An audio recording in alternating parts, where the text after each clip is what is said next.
Hi folks, I thought I just want to share with you today my two bikes and how I've rigged them for my fun. So on this side is a Gen 1 Suzuki Hayabusa.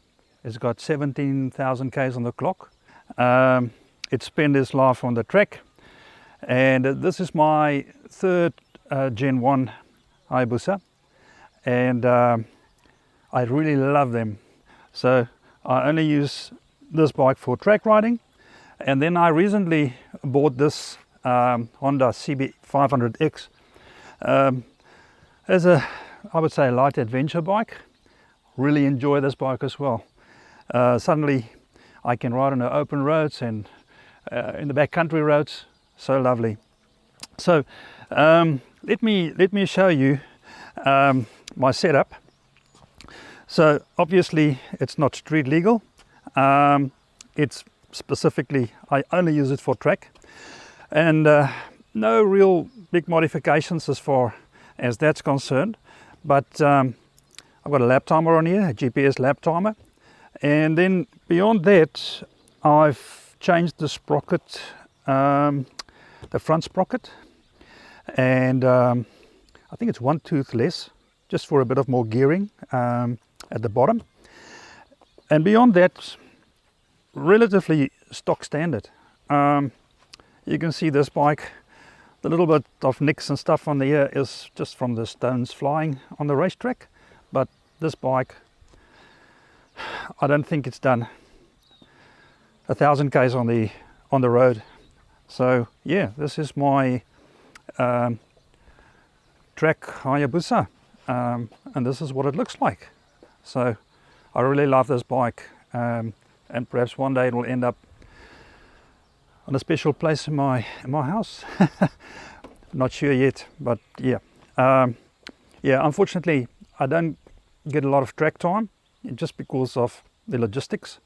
Although I'm living close to two major racetracks in New Zealand, track time is not always that available. Obviously I'm just doing it for fun. I'm not racing or anything like that. And yeah, so I'm looking forward to get back on track again. You know, with this COVID lockdowns and so on, there was a bit of an issue to get on track. Okay, so the next bike is the Honda CB500X. So again, I've done a little bit of modification, just these engine bars or crash bars. I feel it's important if you go and ride on dirt roads and so on, just to protect your bike. And yeah, and it looks nice. I actually like this style, it looks good. And then I've put on some hand guards as well, Barkbuster hand guards.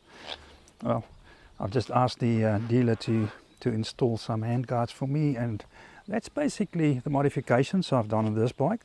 Yeah, I like the 2022 model with these upside down forks and twin disc rotors in the front. So I'm very happy with it.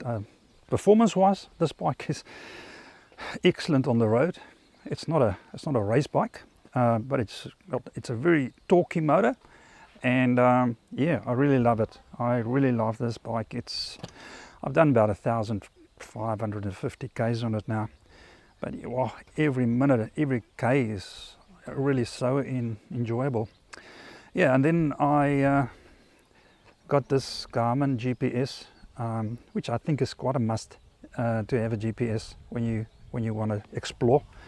That's the Zumo XT, really nice, works fine for me. But yeah, this is basically the setup. So these bikes are currently, I would say, my toys, my pride and joy. I enjoy every moment on them. As you can see, this one's got lots of fixtures for cameras, so, you know, GoPro cameras. So I like to record myself while I'm riding. I'm not always posting everything. Yeah, I'm just waiting for some mounts that I can perhaps mount on this bike. Mount it here, perhaps on the crash bar. perhaps one here in the front, somewhere around there, perhaps something on the back here as well. So yeah, I'm just waiting for that. But yeah, my idea is, I think there's a lot of like-minded people, and with these two bikes, I think I've got the best of both worlds. Can't ask for more. Feel blessed that I can actually be in a position where I can own really two fantastic motorcycles. So yeah, other than that, next time when I ride, I'll show you my gear that I wear. It's also, I'm not going for the high spec expensive stuff. Yeah, good stuff, but not the expensive, that costs more than the bike. But I think I'm well protected with my gear. The gear that I use on this bike is 22 years old, but it looks like brand new because it's quality. But I'll show you that next time. So I hope you enjoy it. Just a bit of perhaps showing off my toys. So thanks for watching. Catch you next time.